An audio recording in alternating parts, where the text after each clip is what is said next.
आप लोगों को क्या समझ में आता है what is a demand. Obviously हम यहाँ पर माइक्रो इकोनॉमिक्स पढ़ रहे हैं, इंडिविजुअल चीज़ों के बारे में बात करेंगे। किसी एक प्रोडक्ट, किसी एक कमोडिटी की डिमांड, डिमांड वर्ड से क्या समझ में आता है?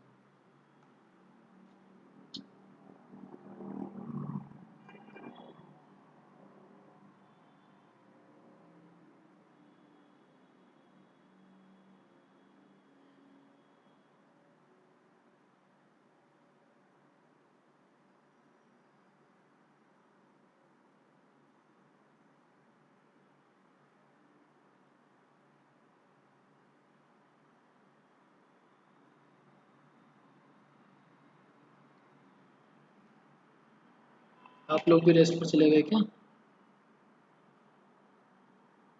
To desire something. Okay, to desire something.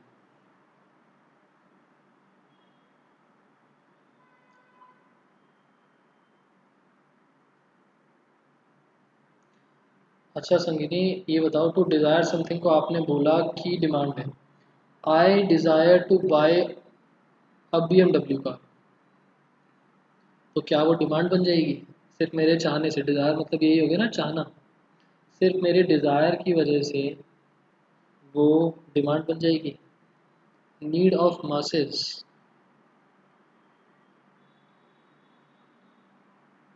Okay, need of masses.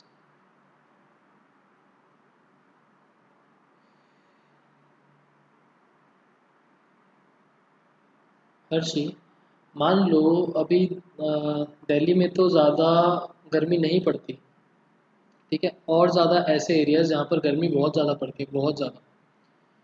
ठीक है, मान लो दिल्ली में constantly 50 degree Celsius temperature maintain रहता है कॉन्टिन्यूसली। तो नीड तो ये हो गई कि घरों में एसी होने चाहिए, तो क्या वो एसी डिमांड क्रिएट कर देंगे?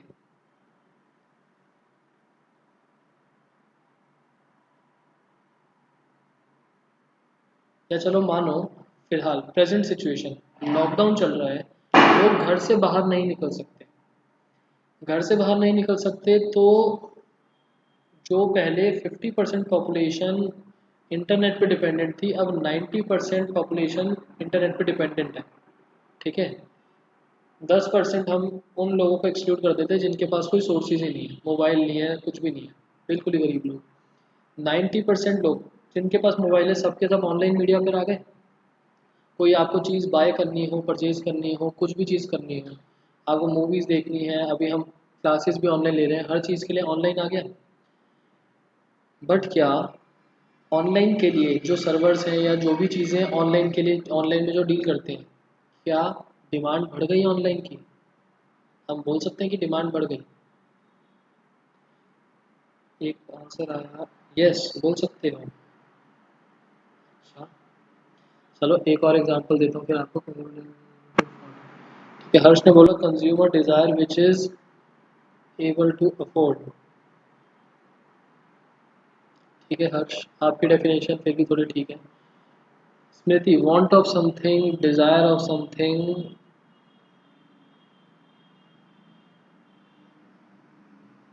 इनकम्प्लीट डेफिनेशन है, पहले तो वांट और डिजायर पर आते हैं। आप लोगों ने बोला वांट्स या फिर नीड्स बोल लो। दूसरा आप लोगों ने बोला डिजायर। डिजायर टू, एक तरीके से बाय बोल सकते हैं, बाय या फिर परचेज।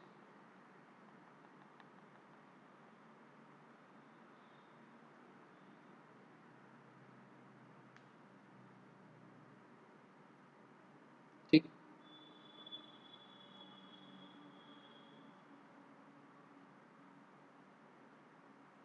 इन दोनों का होना बहुत ज़रूरी है। ऐसा नहीं कि सिर्फ वांट है, सिर्फ मेरे को ज़रूरत है तो वो डिमांड बन गई।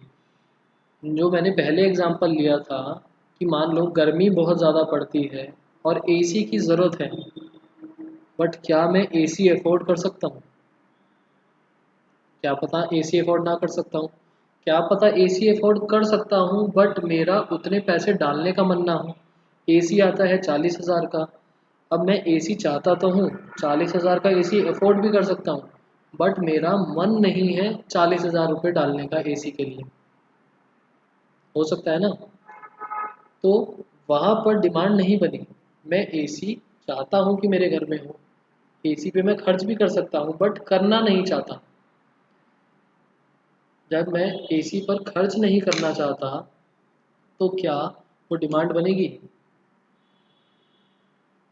जब मैं खर्च ही नहीं करना चाहता, मैं मार्केट में नहीं जाऊंगा, मैं डीलर से पूछूंगा नहीं, तो वो डिमांड नहीं बनेगी। ठीक है, सिर्फ मेरे चाहने से थोड़ी डिमांड बन जाएगी। मैंने सोचा और लोग उसको प्रोड्यूस करना स्टार्ट कर दें, ऐसा थोड़ी होता है। दूसरी बात, मेरे को वांट नहीं है, सिर्फ डिज़ायर है। मतलब कि मैं खर्च तो कर सकता हूँ बट मेरे को ज़रूरत ही नहीं है। मतलब कि मेरे पास बहुत पैसा है, मान लो बहुत पैसा है, मैं BMW कार खरीद सकता हूँ, 50 लाख की आती है गाड़ी, मैं खरीद सकता हूँ बट मेरे को ज़रूरत नहीं है। मैं सेटिस्फाइड हूँ, मेरे पास मारुति 800 है, मैं सेटिस्फाइड हूँ कि मेरे पास जो कार है मैं सेटिस्फाइड हूँ, मेरे को खरीदनी है। मेरे को शो ऑफ नहीं करना कि मैं BMW चला रहा हूँ या जो भी चीज़ है। तो क्या वो चीज़ डिमांड क्रिएट करेगी? सिर्फ मेरी डिज़ायर कि मैं उस काम को कर सकता हूँ बट मैं कर नहीं रहा। बेसिकली मतलब क्या हुआ, जब तक मेरे को ज़रूरत नहीं है तब तक मैं उस चीज़ को लूँगा भी नहीं, और जब तक मैं उस चीज़ को खरीदूंगा नहीं, लूँगा नहीं, तब तक वो डिमांड क्रिएट नहीं करेगी। तो मुझे उस चीज़ की ज़रूरत होना, उस चीज़ की चाहत होना, और उस चीज़ पर डिज़ायर को आप एक तरीके से विलिंगनेस बोल सकते हो, विलिंगनेस टू पे, उस चीज़ के लिए पैसे खर्च करना। मेरे को एक चीज़ की ज़रूरत भी है और उस चीज़ पे मैं पैसे खर्च करने को भी रेडी हूँ eight a given point of time.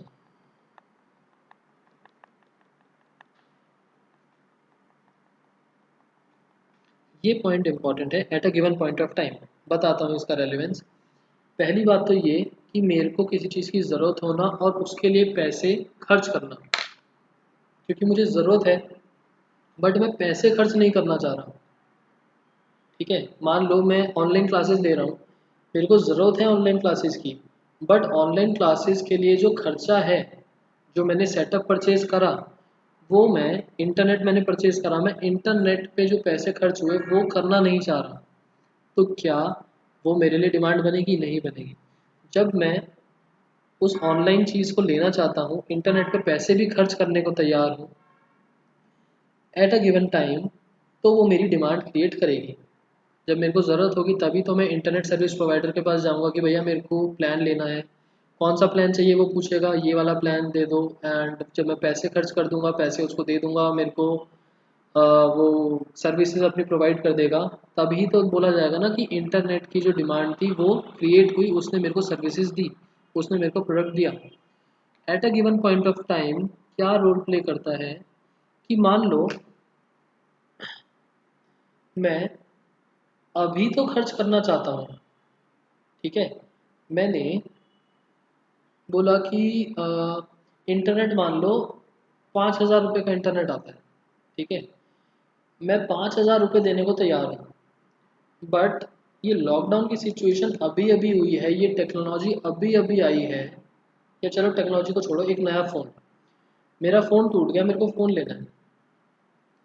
अब फ़ोन मैं चाहता हूँ, मैं उस पर पैसे भी खर्च करना चाहता हूँ, पैसे खर्च कर भी दूंगा, बट मैंने बोला कि मैं 50,000 से ज़्यादा खर्च नहीं कर सकता फ़ोन के ऊपर।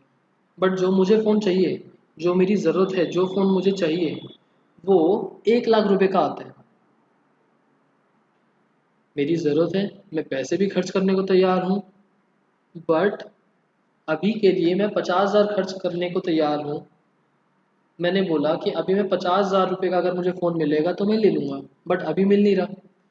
मान लो 2 महीने बाद एक दूसरा फ़ोन लॉन्च हुआ जिसकी वजह से उस पहले वाले फ़ोन की जो प्राइस था वो डाउन आ गया। अब वो फ़ोन 50,000 में मिलने लगा, बट अब मैं बोल रहा हूँ कि अब तो वो 2 महीने पुराना फ़ोन हो गया, अब नहीं लेना चाहता मैं उसको। तो ये जो गिवन पॉइंट ऑफ टाइम है, ये यहाँ पर बीच में आया कि स्पेसिफिक जिस पॉइंट पर, जिस टाइम के बारे में हम बात कर रहे हैं, उस टाइम पर हमको ज़रूरत भी हो और उस टाइम पर ही हम वो पैसे खर्च करने को तैयार हों। ऐसा नहीं कि 2 महीने बाद में बोलूँ कि 50,000 तो मैं पहले 2 महीने पहले खर्च करने को तैयार था, तब मिलता तो मैं ले लेता। तब वो डिमांड क्रिएट नहीं कर रहा। डिमांड क्रिएट करेगा जब एक स्पेसिफिक टाइम पर मेरे को जो ज़रूरत है उस पर मैं पैसे खर्च करने को तैयार हूँ। फ़ोन आज आया मार्केट में 1 लाख रुपए का, मुझे फ़ोन की ज़रूरत है और आज के टाइम पर मैं उस फ़ोन पर 1 लाख रुपए खर्च करने को तैयार हूँ, तो वो मेरी डिमांड क्रिएट करेगी। बट जब मैं उस पर 1 लाख रुपए खर्च करने को तैयार ही नहीं हूँ, मैं शॉप पर भी नहीं जाऊँगा, मैं उससे पूछूंगा भी नहीं, ना मैं उसको परचेज करूँगा, तो वो मेरा डिमांड क्रिएट नहीं करेगा मार्केट में। तो ये 3 पॉइंट से मिलके डिमांड बनता है कि मेरे को ज़रूरत भी हो, मैं उसके लिए विलिंगनेस भी हो पे करने की eight a given period of time.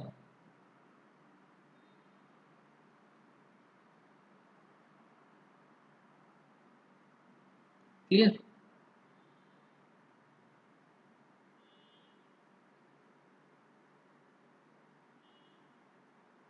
ठीक। तो इसकी एग्जैक्ट डेफिनेशन अगर आप देखोगे तो exact definition is demand for a particular good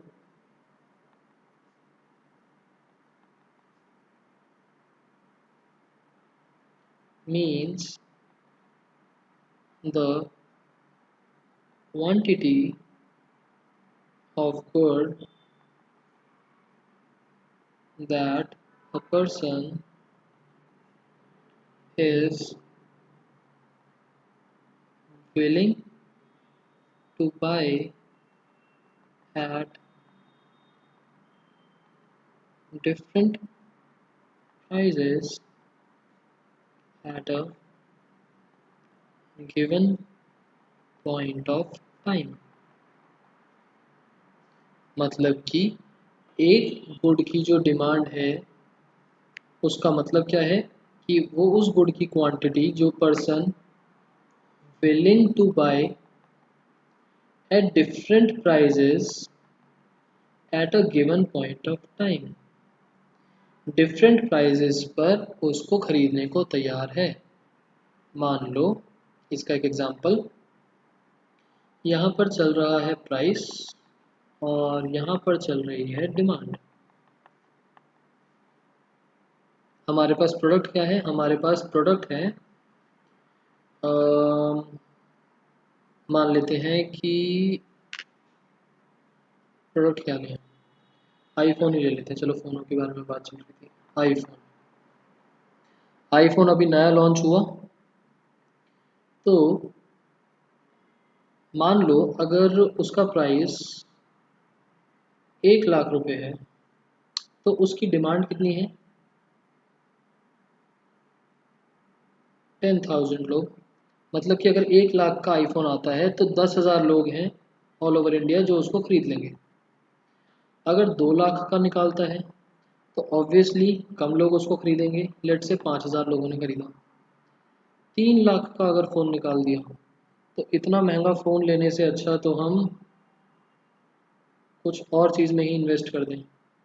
तो लेट से अभी भी 1,000 लोग हैं जो बोल रहे हैं कि हम ये फ़ोन भी ले लेंगे, हमारे लिए तो स्टेटस सिंबल गुड हो जाएगा कि हम इतना महंगा फ़ोन लेके घूम रहे हैं। और महंगा कर दिया तो लेट से और कम लोग हो गए, 500 लोग हो गए। ठीक है। So at different prices, at different prices जो लोग उसको परचेज करने के लिए तैयार हैं, विलिंगनेस टू बाय है, विलिंग है कि हम इस पे पैसे खर्च कर देंगे। 3 लाख रुपए पे 1,000 लोग विलिंग हैं कि हम पैसे खर्च कर देंगे। एट डिफरेंट प्राइजेस अगर लोग विलिंग हैं खरीदने के लिए एक स्पेसिफिक टाइम पर, तो हम उसको बोलते हैं demand. Clear?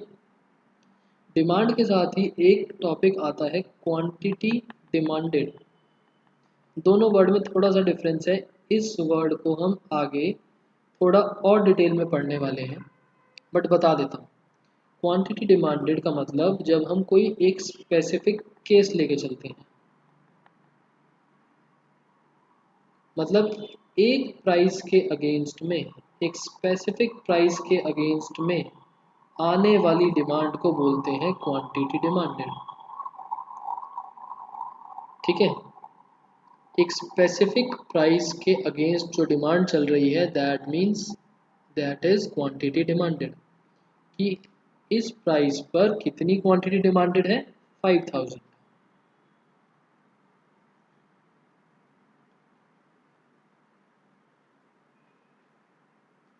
Demand concept clear सबको? ठीक है, अब डिमांड के अंदर चलते हैं।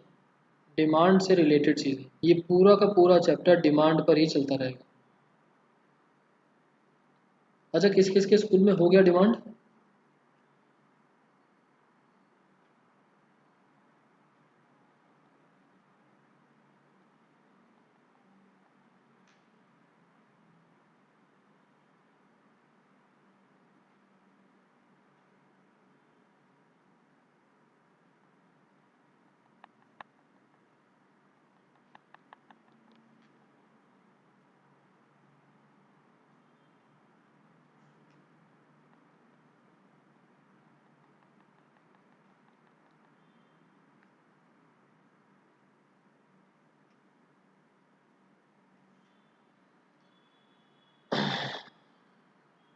अच्छा, हर्षी के हो गया, सिद्धार्थ क्लोज्ड है स्कूल, संगिनी नहीं हुआ।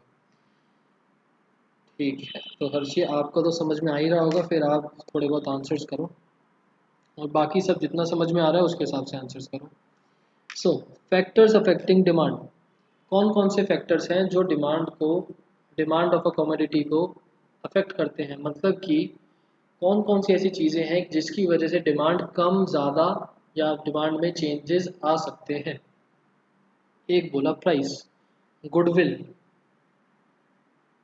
अच्छा, गुडविल ओके, और इनकम, ठीक है। पहला हो गया प्राइस ऑफ दैट कमोडिटी, इसको हम डिनोट करेंगे सिंबल P ऑफ X से, मतलब जिस कमोडिटी के बारे में बात कर रहे हैं उसी का प्राइस। दूसरा क्वालिटी ऑफ गुड,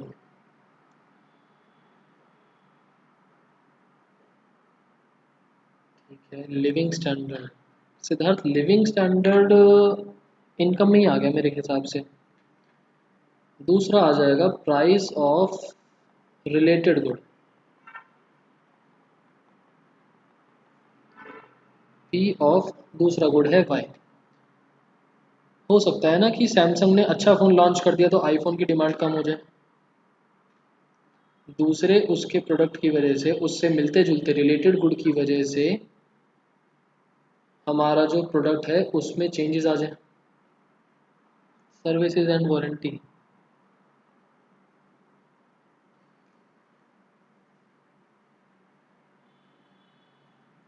ठीक है। ऐसे तो चलो बहुत सारे हो जाएंगे, मेनली हम चार पांच चीज़ों के बारे में पढ़ते हैं। इनकम,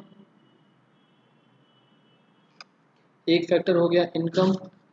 एडवर्टाइजिंग, हाँ एडवर्टाइजिंग भी एक फैक्टर डाल सकते हैं, उसको लास्ट में, ये जितनी भी सारी चीज़ें हैं इनको हम लास्ट में मिसलेनियस में डाल देंगे, ऐसे तो बहुत सारे निकल सकते हैं। मेनली हम पढ़ते हैं इनकम को रिप्रेजेंट करते हैं with letter capital Y. Fourth taste and preference of consumer, T. और लास्ट में हम, आप मिसलेनियस भी बोल सकते हो,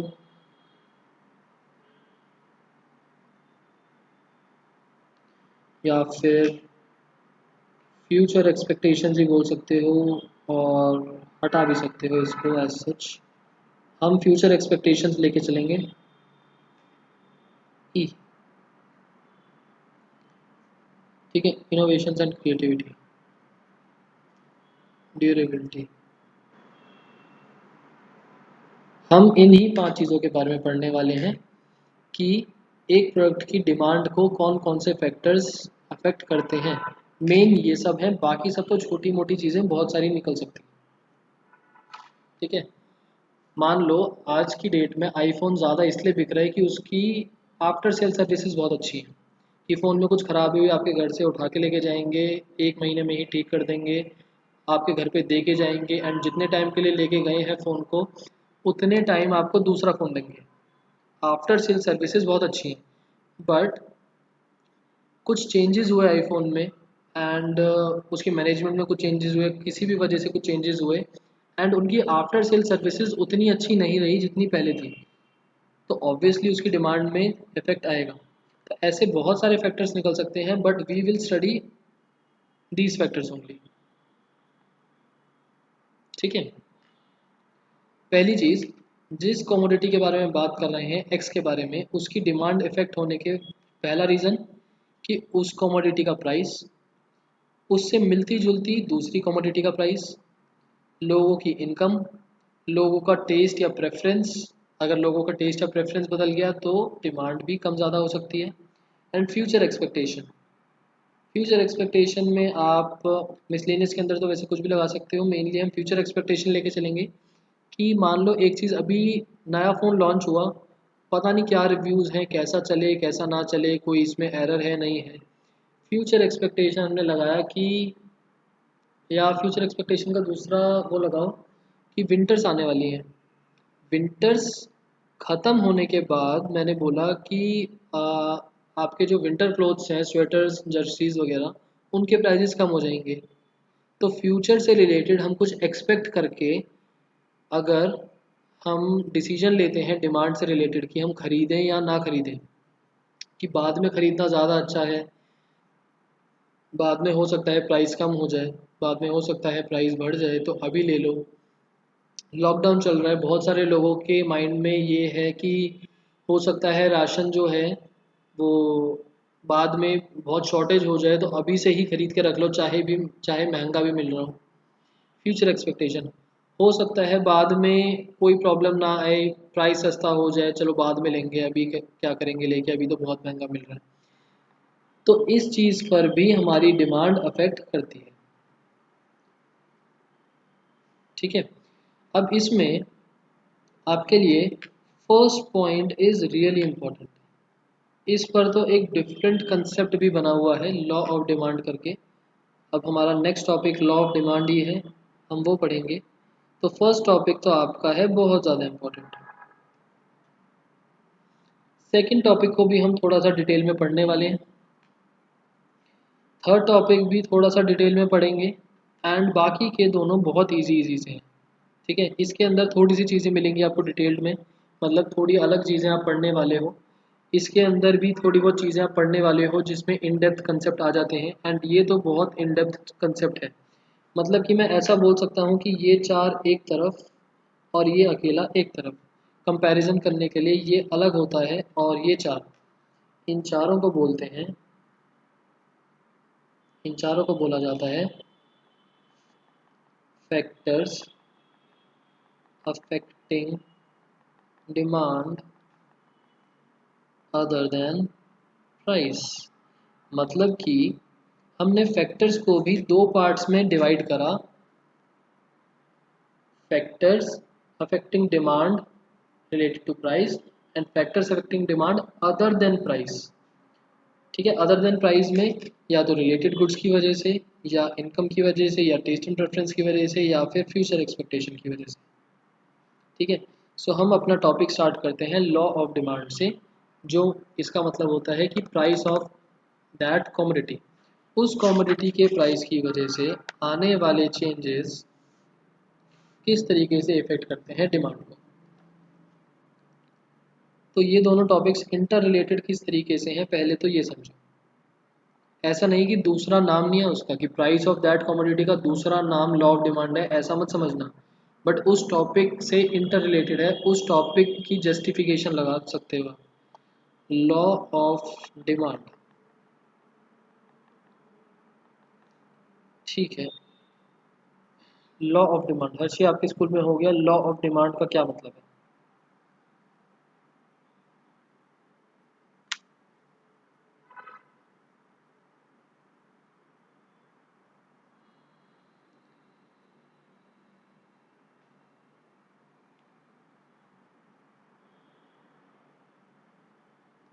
प्राइस डिक्रीज डिमांड इंक्रीज, ठीक है, शॉर्ट में बोल सकते हैं। Law of demand basically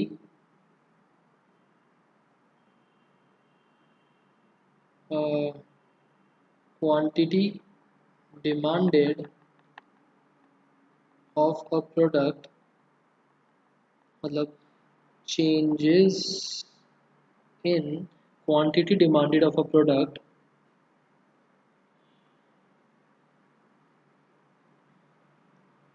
as a result of change in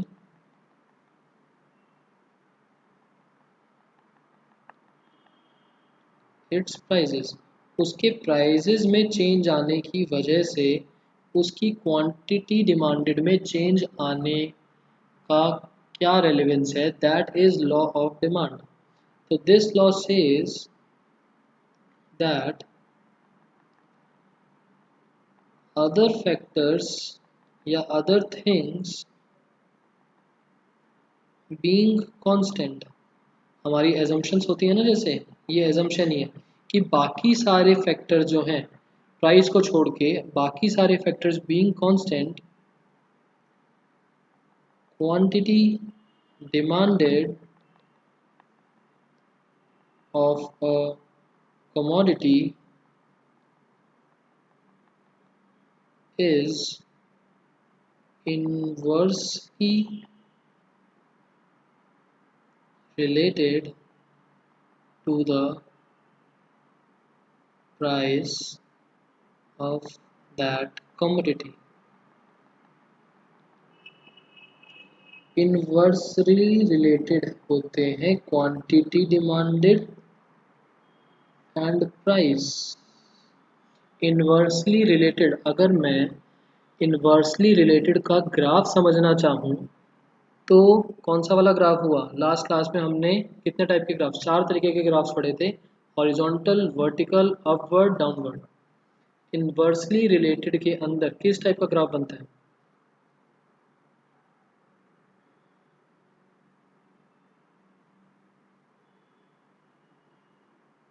decreasing straight line, down, downward, downward. Harsh, जरूरी नहीं है स्ट्रेट लाइन बने, डाउनवर्ड स्लोपिंग ग्राफ बनता है डिक्रीजिंग वाला। इसका मतलब कि अगर यहाँ पर जो लिखा है, चलो ग्राफ बना देता हूँ पहले।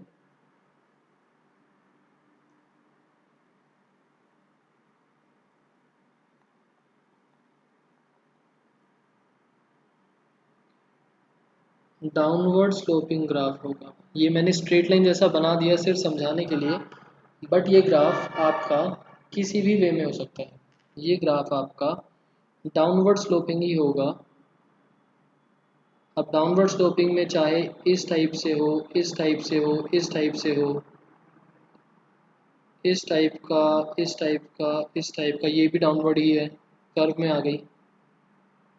आपका ये भी डाउनवर्ड स्लोपिंग में ही है, लहराता हुआ सा, ठीक है। तो ज़रूरी नहीं है डिमांड का जो ग्राफ है वो आपका स्ट्रेट लाइन ही हो, it is a downward sloping curve.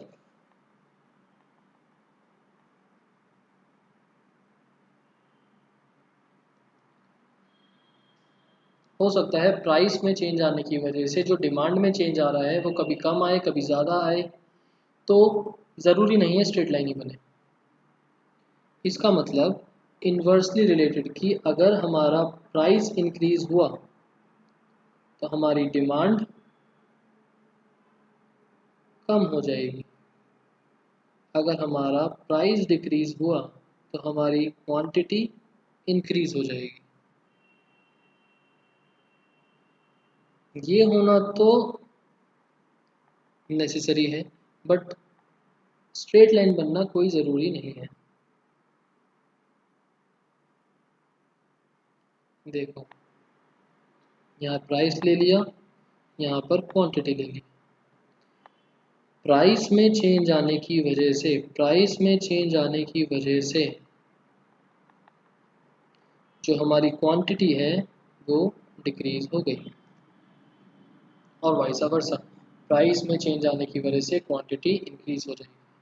जब हम यहाँ से यहाँ पर जा रहे हैं, जब हम ए पॉइंट से बी पॉइंट पर जाएंगे तो हमारी प्राइस बढ़ जाएगा और क्वांटिटी कम हो जाएगी।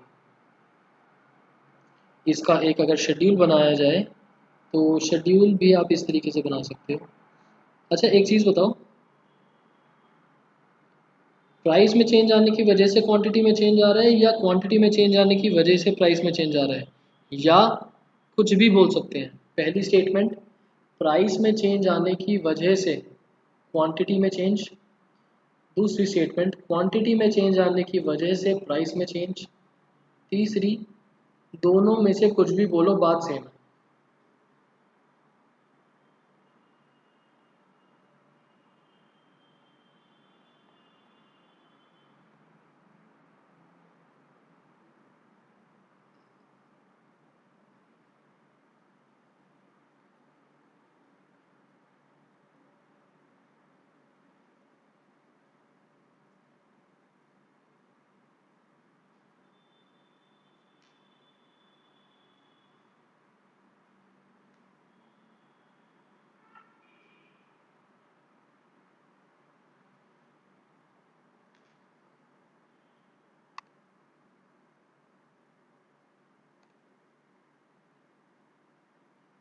ओके तो आंसर्स आए इतने सारे both.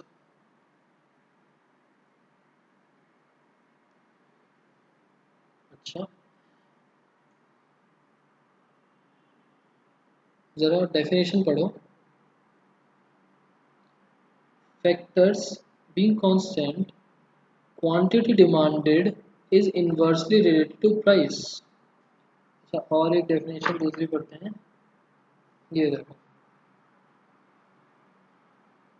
Factors affecting demand, price affecting demand. आप कैसे बोल सकते हो कि डिमांड की वजह से प्राइस हो रहा है चेंज? हम फैक्टर्स पढ़ रहे हैं जिनमें चेंज आने की वजह से, जिन फैक्टर्स की वजह से डिमांड कम या ज़्यादा होती है।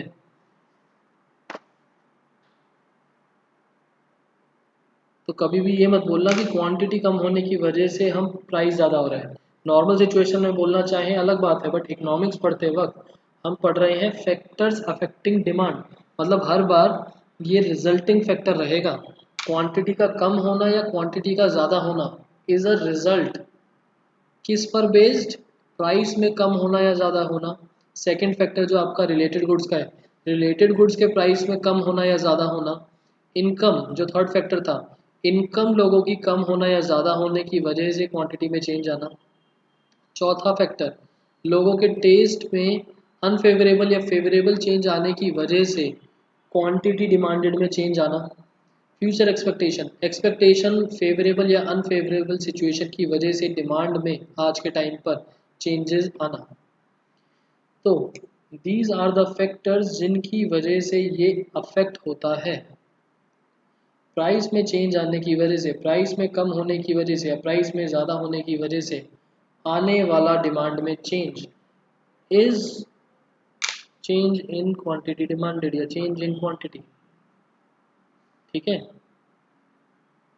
तो बोथ वाली स्टेटमेंट सही नहीं है।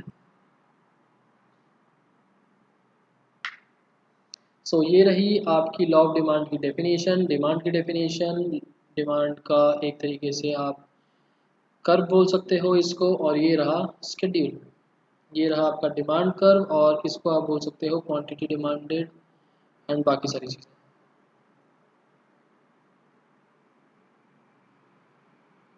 अच्छा एक चीज़ और बताओ, ये तो डिस्कशन हो गया कि प्राइस की वजह से डिमांड में आने वाला चेंज। दूसरी चीज़ एक्स एक्सिस वाई एक्सिस, मैंने यहाँ लिखा प्राइस, यहाँ लिखा क्वांटिटी। क्या मैं यहाँ पर प्राइस और यहाँ पर क्वांटिटी ले सकता था? Interchange X axis Y axis को कर सकते हैं, या फिर ऐसे ही लिखेंगे, या मैंने गलत लिखा है क्वांटिटी नीचे आना चाहिए था और प्राइस ऊपर?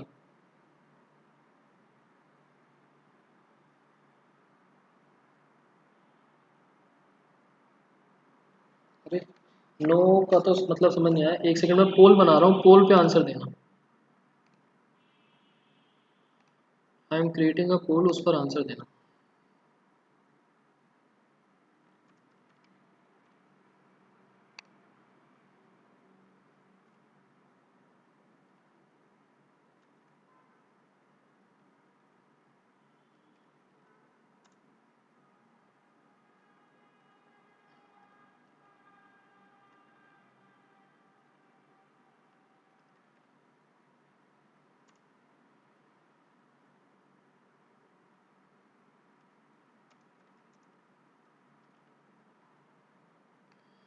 बताओ कौन सी चीज़ ठीक है, एक्स पे क्वांटिटी वाई पे प्राइस, या एक्स पे प्राइस वाई पे क्वांटिटी, या आप कैसे भी लिख लो, क्या फर्क पड़ता है।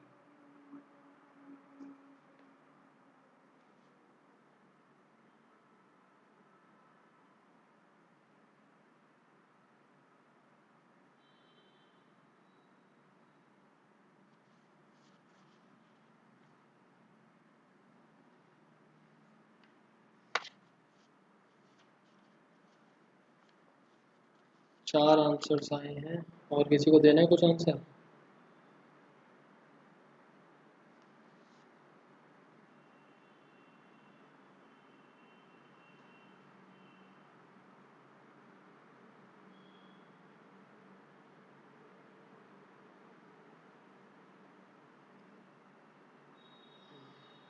ये 5 आंसर्स आए हैं।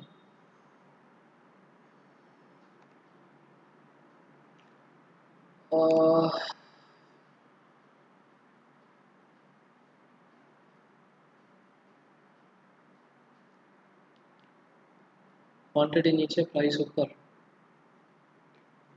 मतलब आप बोल रहे हो ये ग्राफ गलत है और ऐसे बना दूंगा तो सही है।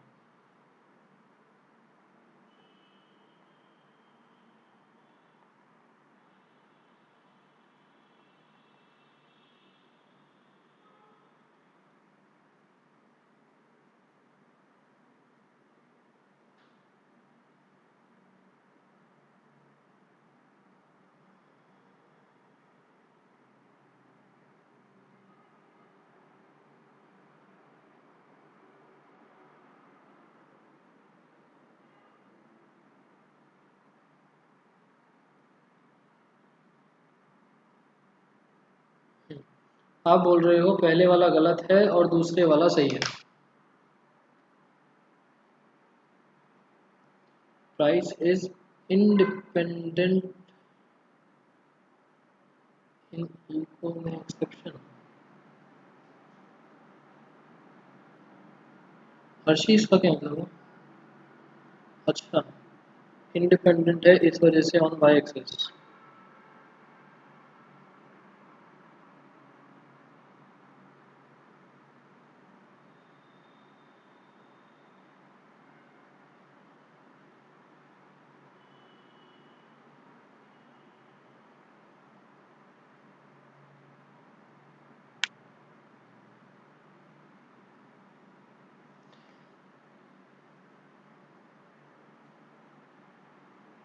इको में एक्सेप्शन केस है फर्स्ट। हर्षी कहाँ पर दिया ये एक्सेप्शन केस, है बुक में कहीं पर या फिर कहीं पर लिखा हुआ है स्टेटमेंट।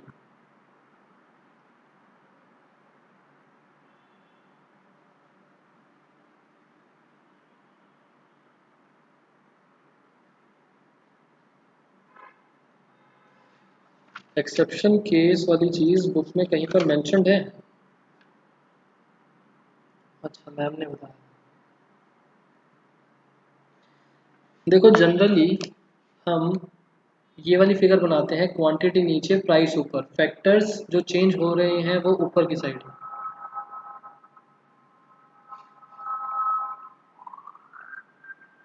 ठीक है। बट ग्राफ्स होते क्या हैं, ग्राफ्स होते क्या हैं, graphs are just pictorial representation of schedule, pictorial representation of schedule, है ना। एक प्रेजेंटेशन का ही तो पार्ट है शेड्यूल के। इस शेड्यूल में कहीं पर मेंशन्ड है एक्स और वाई का, बस हम पहले वो चीज़ लिख रहे हैं जो पहले वो चीज़ लिख रहे हैं जो चेंज हो रहा है, जिसकी वजह से चेंज हो रहा है, दैट इज क्वांटिटी।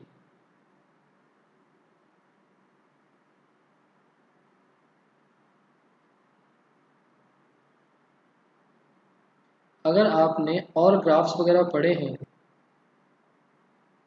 तो हम जनरली इस तरीके से रीड आउट करते हैं ग्राफ्स को कि x में आने वाले चेंज की वजह से y में क्या चेंज आया।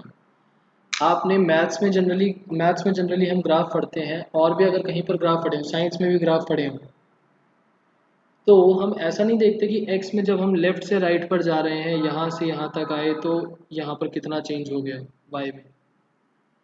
जनरली तो हम इसी तरीके से पढ़ रहे होते हैं। इको में हम y पर ले लेते हैं कि इसमें चेंज आने की वजह से यहाँ पर क्या चेंज आया, बट एक्चुअल में देखा जाए तो जस्ट एक पिक्टोरियल प्रेजेंटेशन है। आपको कुछ फ़र्क नहीं पड़ता x पे कुछ भी लो, y पे कुछ भी लो, इट्स जस्ट प्रेजेंटेशन कि प्राइस में चेंज आया, क्वांटिटी में कितना चेंज आया। इन दोनों के बीच में रिलेशनशिप बताने वाली चीज़ को, जो एक ग्राफ पर जो रिप्रेजेंटेशन है, ग्राफ पर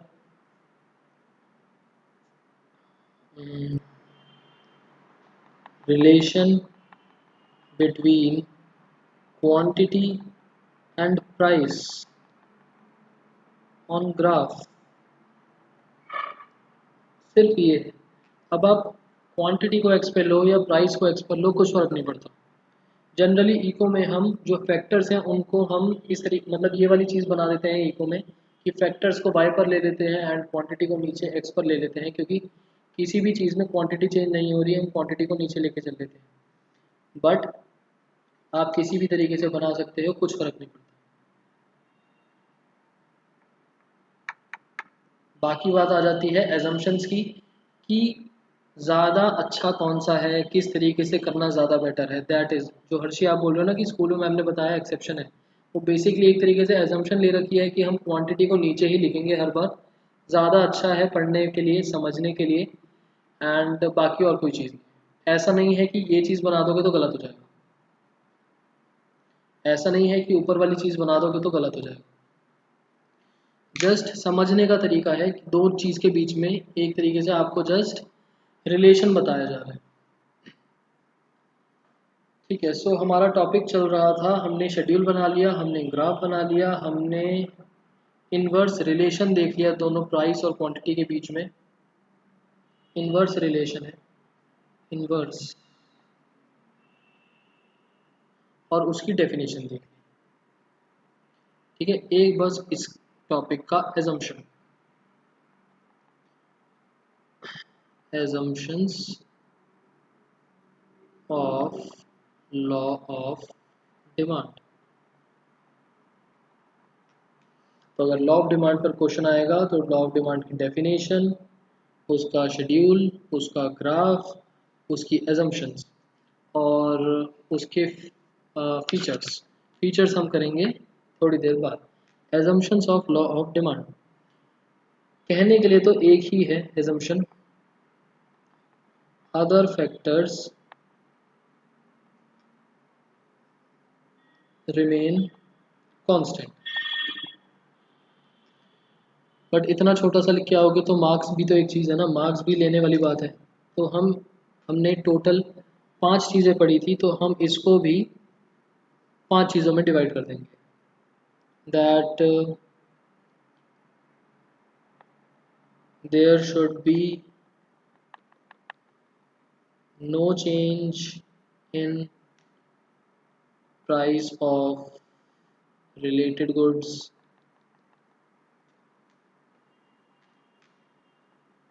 income of consumer being constant, और तीसरा क्या था, टेस्ट प्रेफरेंस, जो टेस्ट प्रेफरेंस है लोगों की, that being constant does not change. और फ्यूचर एक्सपेक्टेशंस जो हैं, फ्यूचर एक्सपेक्टेशंस हमारी, या बुक में आप देखोगे तो बुक में मेरे पास क्या लिखा हुआ है, वेदर वगैरह लिखा हुआ है, कुछ भी लिख सकते हो, डज नॉट चेंज। ठीक है, तो 4 फैक्टर्स हैं हमारे पास प्राइस को छोड़ के, वो 4 फैक्टर्स अलग अलग करके लिख देंगे। इन चारों का मतलब क्या हुआ? मतलब एक ही है कि अदर फैक्टर्स या फिर factors other than price remains same. Factors other than price remain same, price को छोड़ के जो बाकी के फैक्टर्स बचे वो सेम रहे, उनमें कोई भी चेंजेस ना आए, सिर्फ प्राइस चेंज हो रहा है। तभी हमने देखो यहाँ पर सिर्फ प्राइस और क्वांटिटी के बारे में बात कर रहे हैं, वो भी एक ही गुड है, price of x, quantity of x.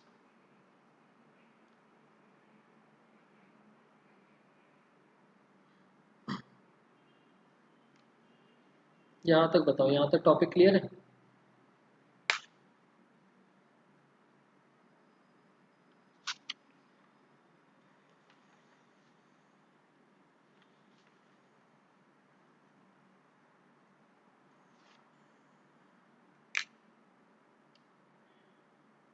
बताओ।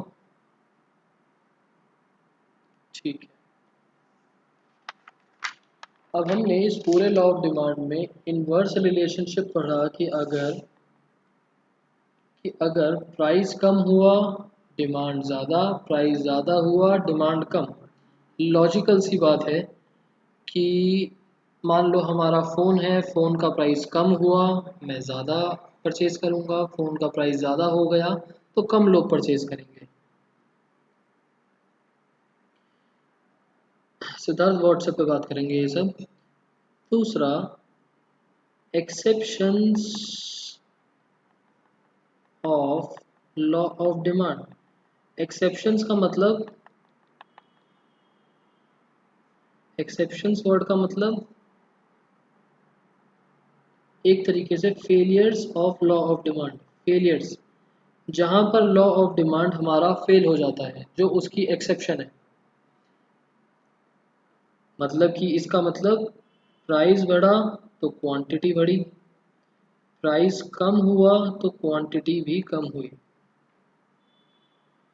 क्या पॉसिबल है? चलो मैं बता रहा हूँ, पॉसिबल है।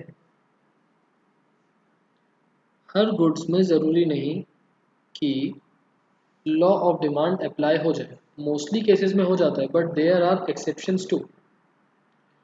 अब कुछ एक्सेप्शंस आप लोग सोचने की कोशिश करो कि डे टू डे लाइफ में ही सोच लो कि ऐसे कौन से गुड्स हैं जिनके प्राइस कम होने से हम उनको कम खरीदेंगे या प्राइस बढ़ने से उनको ज़्यादा खरीदेंगे। प्राइस ऑफ मिल्क, ठीक है, स्कूल फी,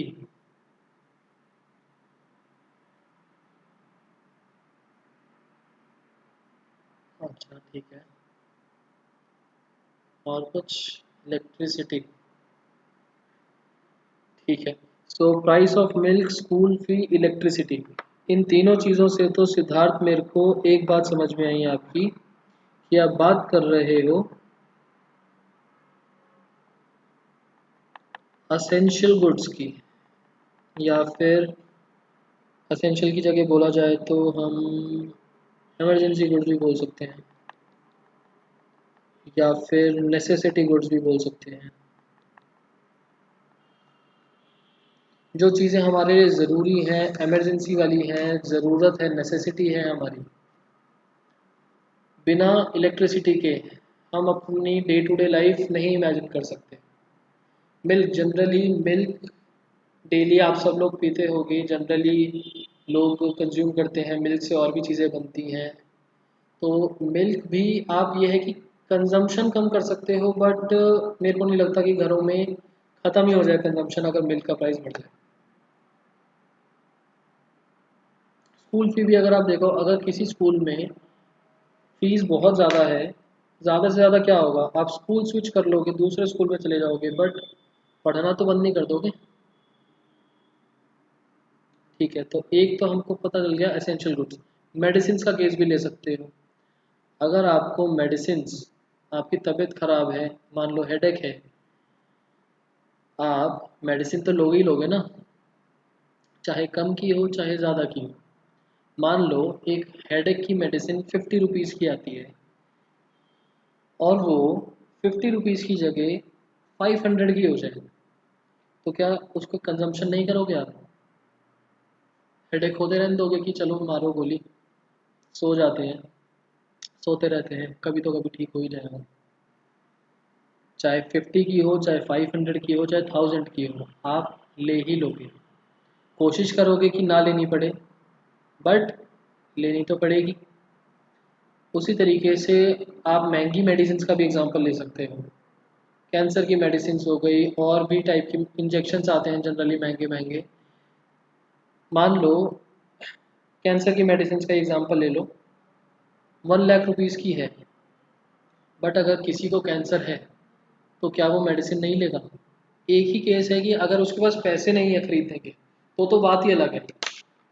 अगर उसके पास मेडिसिन खरीदने के पैसे ही नहीं है, मान लो 50 रुपीज़ भी नहीं है मेरे पास हेड एक की मेडिसिन खरीदने के, तो बात ही अलग है, तो मैं लूँगा ही नहीं।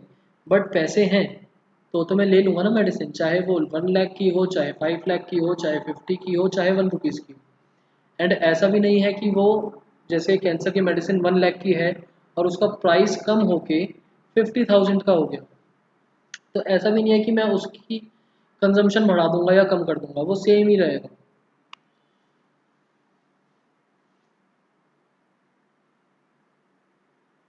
तो ज़रूरी नहीं है कि प्राइस के कम ज़्यादा होने से क्वांटिटी में भी कम ज़्यादा हो, नो चेंज भी हो सकता है। जनरली देखा जाता है कि पॉजिटिव रिलेशन हो, नो चेंज भी हो सकता है। असेंशियल गुड्स में नो चेंज है तो है, कंजम्पशन करनी है तो करनी है, ना कम कर सकते हैं ना ज़्यादा कर सकते हैं।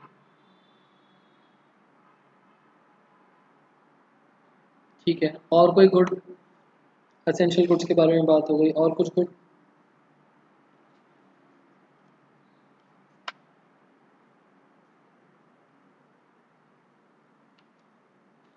और कुछ एग्जांपल?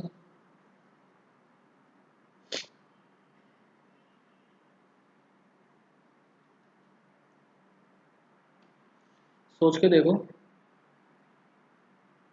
कि जिसके प्राइस में कम ज़्यादा होने से या तो आपको कुछ फ़र्क ना पड़े, या फिर प्राइस बढ़ गया तो आपने कंजम्पशन बढ़ा दी, प्राइस कम हो गया तो आपने कंजम्पशन भी कम कर दी। वाटर भी आपका नेसेसिटी में आ गया। वाइन एंड बियर,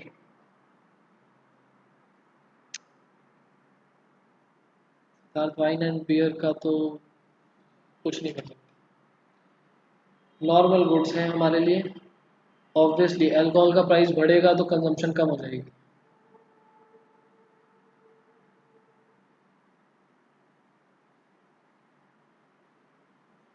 और कोई गुड समझ में नहीं आ रहा?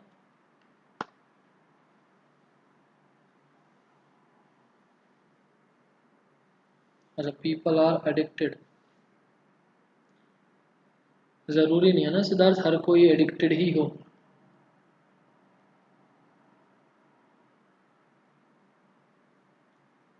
एडिक्टेड है या नहीं, that is a different factor. आप बोल सकते हो कि वो एडिक्टेड है तो कंजम्पशन करेगा नहीं, एडिक्टेड नहीं है तो कंजम्पशन करेगा या नहीं।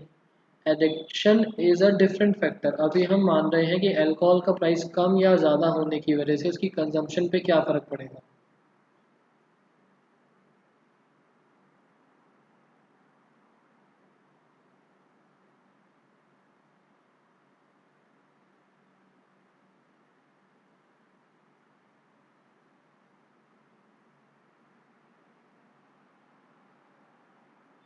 चलो ठीक है, आपके फिर वाइन और बियर को मैं डाल देता हूँ लग्जरी गुड में। किसको पढ़ते हैं, लग्जरी गुड्स या फिर स्टेटस सिंबल गुड्स? इससे आपको समझ में आएगा थोड़ा सा और। लग्जरी गुड्स या स्टेटस सिंबल गुड्स के बारे में अगर हम बात करें, तो लग्जरी गुड्स, पहली बात तो लग्जरी गुड्स, और एक और टॉपिक है यहाँ पर, इन्फीरियर और गिफन गुड्स।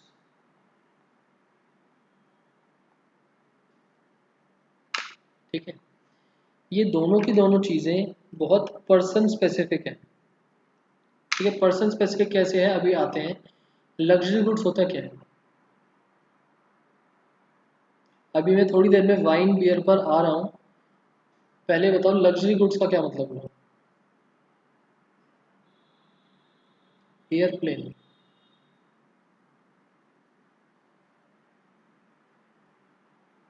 अच्छा,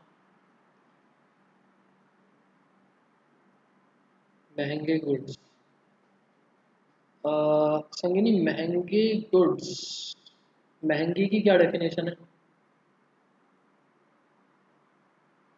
कलेक्टेबल, सिद्धार्थ नहीं, कलेक्टेबल्स तो बहुत सारी चीज़ें होती हैं। स्टैम्प भी कलेक्टेबल्स में आ सकता है, जो लेटर्स के ऊपर स्टैम्प्स लगती हैं। लग्जरी गुड में थोड़ी आई वो। महंगे की क्या डेफिनेशन हुई?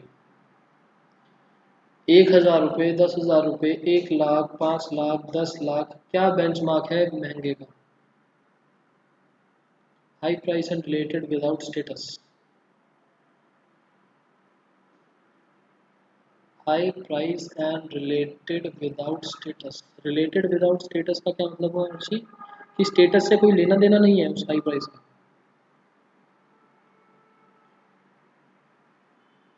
जैसे मर्सिडीज, आईफोन। ठीक है।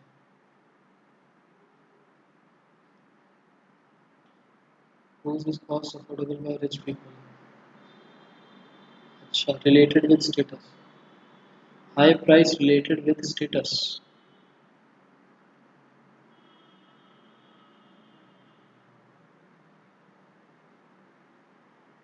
Perfumes, ornaments. अच्छा, आप लोग जो एग्जांपल दे रहे हो स्मृति, परफ्यूम्स ऑर्नामेंट्स, देखो luxury status symbol goods person specific है। हो सकता है 1,000 रुपये का परफ्यूम मेरे लिए लग्जरी गुड है, हो सकता है सेकंड पर्सन के लिए लग्जरी गुड नहीं है। मतलब कि लग्जरी की डेफिनेशन कि मैं आउट ऑफ माय बजट जाकर कुछ चीज़ कर रहा हूँ, कुछ चीज़ खरीद रहा हूँ, कुछ परचेज कर रहा हूँ, एंड उस चीज़ से जो मेरी कम्युनिटी है जहाँ पर मैं रहता हूँ वहाँ पर एक स्टेटस सिंबल क्रिएट हो रहा है मेरा। ठीक है। मान लो पीछे हमने अभी कार्स का एग्जांपल लिया था, मारुति 800। मारुति 800, मान लो मैं बहुत ही ऐसे सेगमेंट में बिलोंग करता हूँ जहाँ पर लोगों के पास साइकिल है, लोग साइकिल चला रहे हैं, कार्स का नामो निशान नहीं है, ना मोटर बाइक है ना कार है। वहाँ पर मेरे पास मारुति 800 में लेके घूमूं तो मेरे लिए लग्जरी गुड। कि मेरा इतना बजट नहीं था बट मैंने आउट ऑफ माय बजट जाके, इनकम थी but out of the budget जाके मुझे बाकी सारी चीज़ों में इतना सेक्रीफाइस करना पड़ा कि आउट ऑफ द बजट मैं गया, अपने मैंने एक कार खरीदी, एंड उसकी वजह से मेरी सोसाइटी, जो मेरी कम्युनिटी है वहाँ पर मेरा एक स्टेटस सिंबल बन गया।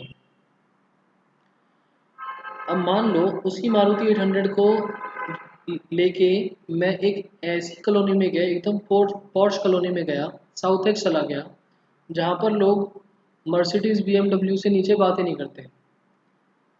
घर से बाहर भी निकले तो मर्सिडीज में निकले। वहाँ पर मैं अगर मारुति 800 को ले जाके बोलूँ कि मेरे पास तो लग्जरी गुड है, तो क्या वहाँ पर वो लग्जरी माना जाएगा? नहीं माना जाएगा। तो सबसे पहली चीज़ तो लग्जरी के बारे में बात करें, चाहे इंटीरियर चाहे गिफ्ट, ये सारा का सारा पर्सन स्पेसिफिक है। किसी के लिए एक चीज़ लग्जरी है, हो सकता है दूसरे के लिए वही चीज़ लग्जरी ना हो। ठीक है। इंफीरियर का मतलब हमारी जो गुड्स की कैटेगरी होती है, हमारी जो गुड्स की कैटेगरी होती है वो एक तरीके से लग्जरी, उसके बाद नॉर्मल, फिर इंफीरियर, और फिर गिवन। इस तरीके से हमारी कैटेगराइजेशन चलती है गुड्स की। ठीक है। सो हो सकता है मेरे लिए एक चीज़ नॉर्मल है दूसरे के लिए ना हो, मेरे लिए इंफीरियर है दूसरे के लिए इंफीरियर ना हो, मेरे लिए गिवन है दूसरे के लिए गिवन ना हो।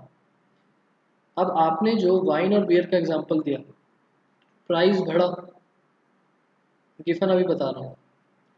इंफीरियर का मतलब तो समझ गए होगे, जो नॉर्मल से भी थोड़ा सा लो कैटेगरी का प्रोडक्ट है। इंफीरियर का मतलब लो कैटेगरी का गुड। गिवन पर अभी समझाता हूँ, थोड़ा रियलिस्टिक सा नहीं है बट स्टिल कंसेप्ट है। इन्फीरियर लो कैटेगरी नॉर्मल से कम। ठीक है, फॉर एग्जांपल हम बात करते हैं यहाँ पर पेन्स के बारे में बात करते हैं, या वॉचेस के बारे में बात कर लेते हैं। चलो वॉचेस में एक्चुअली प्राइस का काफ़ी वेरिएशन है, तो वॉचेस के बारे में बात करते हैं। वॉचेस 100 रुपये की भी आती हैं, 1000 की भी आती है, 10,000 की, 50,000 की एंड लैक्स की भी आती है। ठीक है, अब जनरली हम जिस सेगमेंट में रहते हैं, हम जैसे मीडियोकर फैमिलीज में रहते हैं, हमारे लिए 50,000 की वॉच या लैख की watch is a luxury item. हम जनरली अफोर्ड नहीं कर सकते। हमें उस लेवल पर जाने के लिए, उन चीज़ों को परचेज करने के लिए बाकी बहुत सारी चीज़ों को सेक्रीफाइस करना पड़ेगा। अगर मैं 10,000 की वॉच बोलूँ तो मेजर मेजर फैमिलीज, मेजर हम लोग, मेजॉरिटी हम लोग उसको परचेज कर सकते हैं, तो वो नॉर्मल गुड्स में आ गया। इन्फीरियर मतलब कि मैं नॉर्मली 5,000 10,000 की वॉच परचेज कर सकता हूँ, बट मेरा मन नहीं है उसको परचेज करने का, तो मैं, या फिर मैं एक तरीके से ऐसी सोसाइटी में रहता हूँ जहाँ पर वो 5-10 हज़ार की घड़ी खरीदना बहुत नॉर्मल सी बात है, बट मैं उसको नहीं खरीद पा रहा किसी भी सर्कमस्टेंसेस की वजह से। मुझे 500 की वॉच पर आना पड़ा, तो वो मेरे लिए इन्फीरियर गुड बन गया कि मेरे को काम चलाने के लिए मेरे लिए घड़ी पहनना बहुत ज़रूरी है। ठीक है, मान लेते हैं घड़ी पहनना बहुत ज़रूरी है, अदरवाइज अदरवाइज हमारी लाइफ नहीं चल पाएगी। सिचुएशन है कि बिना वॉच के हमारी लाइफ नहीं चल पाएगी, तो वो 500 की वॉच मेरे लिए बन गई इन्फीरियर। अब मान लो मेरे पास इतने भी पैसे नहीं है कि मैं 500 की वॉच खरीद पाऊँ, तो कंसेप्ट आता है गिफन का, lowest category of inferior. Inferior की भी लोएस्ट कैटेगरी कि मैं सेकंड हैंड टूटी फूटी, उसके स्ट्रैप भी टूटा हुआ है, एक साइड का स्ट्रैप निकला हुआ है, एक साइड का है, और एक डायल है वो भी, उसके जो डायल है उसमें भी क्रैक आया हुआ है, ऐसा ऐसी घड़ी ले रहा हूँ कि टाइम देखना है मुझे और लेनी तो बहुत ज़रूरी है, उसके बिना कोई गुजारा ही नहीं है। That becomes Giffen good. ठीक है, अब चलो वॉचेस में तो फिर भी आप सोच सकते हो कि ज़रूरी क्या है वॉच लें। खाने के बारे में बात करते हैं। राइस, राइस आपके 200 रुपीज़ किलो के भी आ सकते हैं, 550 रुपीज़ किलो के भी आ सकते हैं, 20 रुपीज़ किलो के भी आते हैं, 5 रुपीज़ किलो के भी आते हैं। अब मान लो अगर मैं 200 रुपीज़ केजी के राइस लेता हूँ, तो एक तरीके से मैं लग्जरी आइटम बाय कर रहा हूँ। मैं बोल सकता हूँ कि मैं तो 200 रुपये किलो के राइस लेता हूँ। सिद्धार्थ ऐसी उल्टी सीधी बातें मत करो, जो सिचुएशन चल रही है उसके हिसाब से कंसेप्ट समझने की कोशिश करो। ठीक है, अगर 200 रुपये किलो के मैं राइस लेता हूँ, दैट मीन्स मैं बोल सकता हूँ कि मैं तो बहुत महंगा आइटम ले रहा हूँ। जनरली हम लोग ये कंज्यूम नहीं करते, बट मैं देखो 50 रुपीज़ के हम जनरली लोग खरीदते हैं, बट मैं तो 200 रुपीज़ किलो के ले रहा हूँ। मैं लग्जरी आइटम परचेज कर रहा हूँ। 50 वाला नॉर्मल हो गया, इन्फीरियर। हम नॉर्मली 50 रुपीज़ के खाते हैं, बट मैं 20 रुपीज़ के ले रहा हूँ, 20 रुपीज़ केजी के। मैं 50 रुपीज़ वाले अभी अफोर्ड नहीं कर सकता। इन्फीरियर 20 रुपीज़ वाले में थोड़ी सी क्वालिटी कम होगी, उसमें हो सकता है थोड़े बहुत कीड़े वगैरह भी लगे हों, उसको साफ़ करके मैं अपना गुजारा कर लूँगा। बात आती है गिफ़न की, मैं 20 रुपीज़ केजी भी अफोर्ड नहीं कर पा रहा, तो मैं चला गया गिफ़न वाली कैटेगरी पर, कि 5 रुपीज़ केजी वाले पर। बहुत ही ख़राब क्वालिटी, बहुत ही ज़्यादा ख़राब क्वालिटी, एंड उसमें जो कीड़े लगे हुए हैं, कीड़ों ने आधा जो राइस है, चावल है, वो भी ख़राब कर दिया। बिल्कुल ही गुजारे वाला है कि बस हमने कीड़े हटाए, चावल बनाए, खाए, और बस गुजारा चल रहा है कि बस कर लिया जो भी हो गया। That is Giffen. तो गिफन गुड्स जनरली प्रैक्टिकल सा कंसेप्ट नहीं है ज़्यादा, बट स्टिल अगर आपको किसी चीज़ को रिलेट करना हो, इन्फीरियर का भी लोएस्ट वर्जन, कि इससे बुरा कुछ नहीं हो सकता, दैट इज़ गिफन। ठीक है, सो लग्जरी आइटम्स हो चाहे इन्फीरियर आइटम्स हो, लग्जरी आइटम्स का प्राइस बढ़ेगा तो उसकी डिमांड बढ़ने का रीज़न कि हमारा मार्केट में स्टेटस बढ़ेगा। ठीक है, आज की डेट में आपने देखा होगा लेडीज़ वगैरह डायमंड रिंग्स पहनती हैं, डायमंड का प्राइस बढ़ेगा तो ये भी बोल सकते हो कि क्वांटिटी भी कम हो जाएगी, कम लोग प्रेफर करेंगे। बट सोच के देखो, जिसके पास पैसे हैं, जो अफोर्ड कर सकता है, वो और ज़्यादा परचेज करेगा कि प्राइस ज़्यादा हुआ फिर भी मैं परचेज कर रहा हूँ।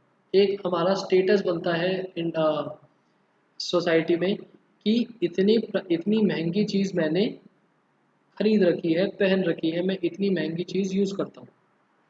ठीक है, आज की डेट में लोग कार्स लेते हैं, वॉचेस लेते हैं, सब किस लिए लेते हैं? स्टेटस सिंबल के लिए। आईफोन लेते हैं, 1-1 लाख रुपए के आईफोन ले रहे हैं लोग स्टेटस सिंबल के लिए कि हम इतना महंगा फ़ोन यूज़ कर रहे हैं। आने को तो फ़ोन 1000 रुपए के भी आते हैं, 2000 के भी आते हैं। पहले चलते थे वो कीपैड वाले फ़ोन, नोकिया 1100 टाइप्स। तो जस्ट स्टेटस सिंबल के लिए जैसे उनका प्राइस बढ़ा, उनकी क्वांटिटी भी बढ़ गई। इन्फीरियर गुड्स के बारे में हम बात करें, जो चावल मुझे 20 रुपए किलो के पड़ रहे थे, उनका प्राइस कम होके 15 रुपए हो गया। मेरी इनकम तो सेम ही है।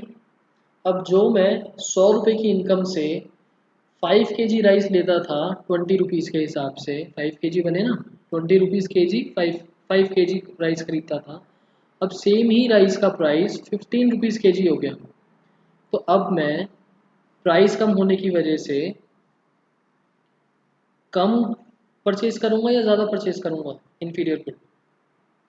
मान लो 15 की जगह 10 रह गया, 20 से 10 हो गया ज़्यादा। अच्छा, क्या हम ऐसा नहीं सोच सकते कि मैं इन्फीरियर ही क्यों परचेज करूं, मैं इन्फीरियर की कुछ क्वांटिटी घटाऊं और नॉर्मल गुड्स पे शिफ्ट कर जाऊं? जो मैं 5 किलो राइस खरीद रहा था 20 रुपीज़ के हिसाब से, अब 10 रुपीज़ प्राइस रह गया,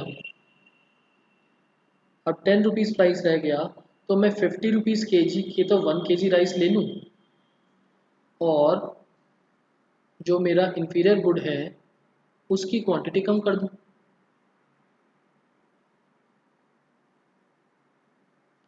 और थोड़ा सा बड़ा एग्जांपल लेते हैं।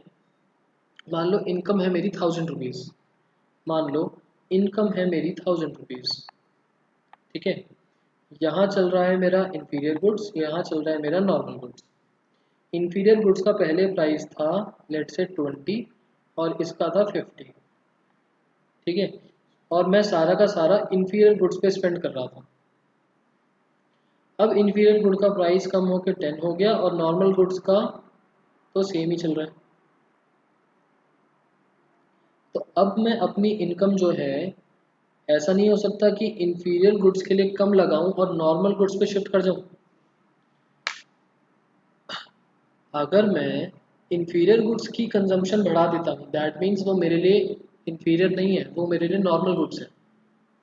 अगर मैं इन्फीरियर गुड्स के प्राइस कम होने की वजह से इन्फीरियर की ही क्वांटिटी बढ़ा देता हूँ, दैट मीन्स वो मेरे लिए इन्फीरियर नहीं बचा, वो मेरे लिए नॉर्मल हो गया। कि मेरे पास ज़्यादा पैसे आए, मतलब मैं ज़्यादा चीज़ खरीद सकता हूँ तो मैंने ज़्यादा खरीद लिया। इन्फीरियर में क्यों खरीद रहा हूँ? क्योंकि मैं नॉर्मल पर नहीं जा सकता, मैं मजबूर हूँ, मैं अफोर्ड नहीं कर सकता नॉर्मल गुड्स, इस वजह से मैं इन्फीरियर पर हूँ। बट इन्फीरियर का प्राइस कम हुआ, अब मैं नॉर्मल पर शिफ्ट कर सकता हूँ, बट फिर भी मैं इन्फीरियर को ही क्यों परचेज करूँगा? अगर फिर भी मैं इन्फीरियर को परचेज कर रहा हूँ, दैट मीन्स वो मेरे लिए नॉर्मल गुड्स है। बट अगर मैं इन्फीरियर से शिफ्ट करके नॉर्मल पर चला गया, क्योंकि मेरे पास पैसे अब ज़्यादा हैं नॉर्मल पर खर्च करने के लिए, क्योंकि मेरी ज़रूरत सेम क्वांटिटी और इन्फीरियर के लिए कम रुपए लगेंगे। जहाँ पहले मेरे पास 5 kg राइस के लिए 100 रुपीज़ लग रहे थे, अब मेरे 50 लग रहे हैं। तो रिमेनिंग 50 रुपीज़ को मैं नॉर्मल गुड्स पर शिफ्ट कर सकता हूँ, हाँ या ना? जो पहले 5 किलो राइस के लिए मैं 100 रुपये खर्च कर रहा था, अब 50 रुपये ही खर्च होंगे। तो मैं बाकी के बचे हुए 50 रुपयों को अपनी नॉर्मल गुड्स के लिए यूज़ कर सकता हूँ। तो इन्फीरियर गुड्स में जैसे उसका प्राइस कम होता है, हमारी उसकी क्वांटिटी भी कम हो जाती है। रीज़न बीइंग मैं नॉर्मल पर शिफ्ट कर जाऊँगा। अगर मैं गिवन गुड्स परचेज कर रहा हूँ तो गिवन गुड्स के प्राइस भी कम होने से मैं इंफीरियर पर शिफ्ट कर जाऊंगा। जब इंफीरियर का प्राइस कम होगा तो मेरी इनकम जो है वो एक तरीके से मैं और ज़्यादा स्पेंड कर सकता हूँ, मैं इंफीरियर की जगह नॉर्मल गुड्स पर शिफ्ट कर जाऊंगा। बट अगर नॉर्मल गुड्स पर हूँ तो नॉर्मल गुड्स से लग्जरी पर जाने के लिए मेरी उसमें प्राइस में बहुत डिफरेंस आना चाहिए। मैं नॉर्मल से लग्जरी पर तब जाऊंगा जब मेरी नॉर्मल की रिक्वायरमेंट फुलफिल हो रही होंगी। लग्जरी पर मैं तब जाऊंगा जब मेरे को स्टेटस सिंबल बनाना होगा। ठीक है, तो ऐसा नहीं कि नॉर्मल में भी कम आया तो हम नॉर्मल की कंजम्पशन कम करके लग्जरी पर चले जाएं। ऐसा नहीं होता कि मैं अपनी नॉर्मल डे टू डे ज़रूरतें पूरी करने की जगह लग्जरी पर चला जाऊँ। ठीक है, क्योंकि luxury is out of my pocket, मेरे को आउट ऑफ द बजट जाके कोई चीज़ लेनी पड़ रही है। अगर मैं उस चीज़ को नॉर्मली परचेज कर सकता हूँ तो मेरे लिए वो लग्जरी नहीं बचा। ठीक है, फॉर एग्जांपल साउथ एक्स का हमने एग्जांपल लिया, साउथ एक्स में हर किसी के पास ही मर्सिडीज़ कार है।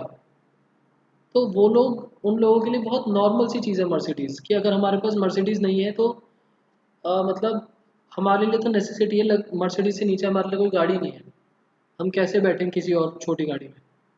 तो उन लोगों के लिए मर्सिडीज़ इज़ नॉर्मल गुड्स। ठीक है, ठीक है। असेंशियल गुड्स हो गया, लग्जरी हो गया, इंफीरियर हो गया। और भी कोई चीज़ निकल सकती है? और भी कोई एक्सेप्शन लॉ ऑफ डिमांड?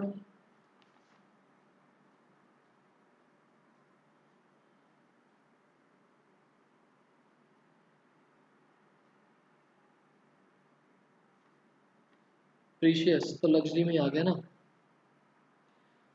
वैसे तो ये तीन एनफ हैं आप लोगों के लिए, क्योंकि एक्सेप्शंस पे एज सच क्वेश्चन नहीं आता। बट स्टिल आपको और लिखना हो, आप पॉइंट ऐड ऑन कर सकते हो। फैशन, अभी कोई चीज़, अभी कोई प्रोडक्ट ट्रेंड में है, फैशन में है, फेवरेबल सिचुएशन है, तो उसका प्राइस भी बढ़ेगा। चाहे कितना भी प्राइस बढ़ जाए उसकी क्वांटिटी भी बढ़ेगी। उसका प्राइस फैशन से चला गया, उसका प्राइस कम हुआ, उसकी क्वांटिटी भी कम हो गई। ठीक है, एक पॉइंट आप लिख सकते हो, इग्नोरेंस। बहुत बार आप लोगों के साथ भी होता होगा कि कभी कभार हमको प्रॉपर नॉलेज नहीं होती किसी चीज़ की। हम क्या सोचते हैं कि ये चीज़ महंगी है तो अच्छी होगी। होता है कभी?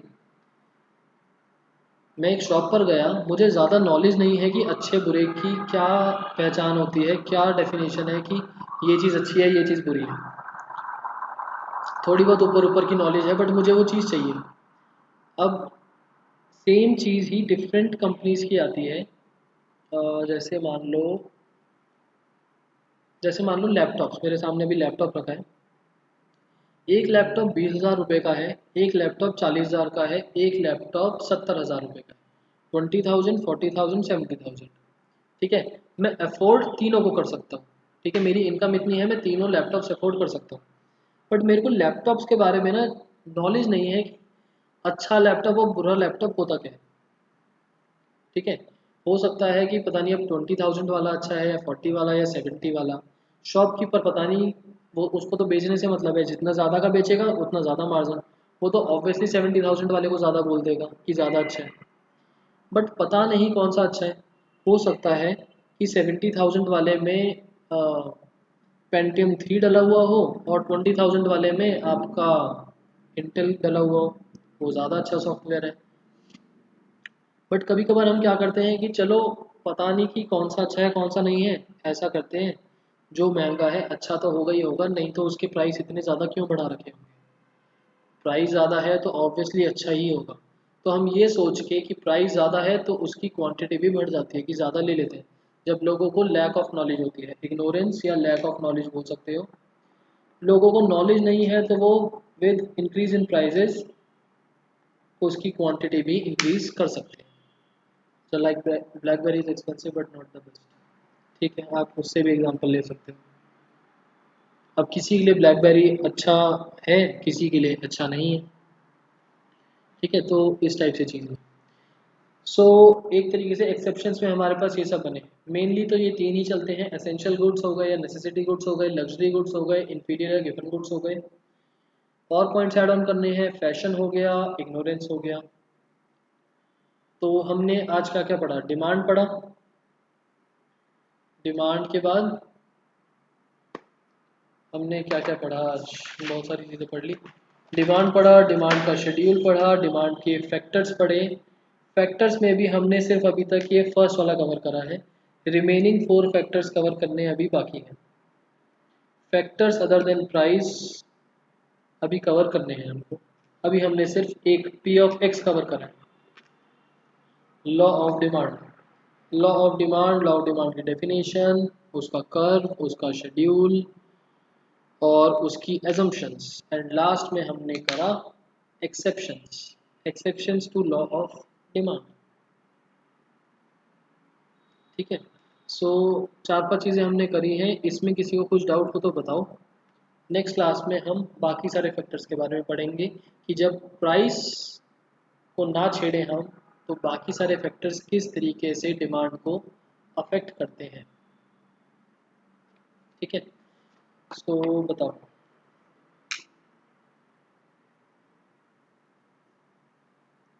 क्लियर? क्लियर?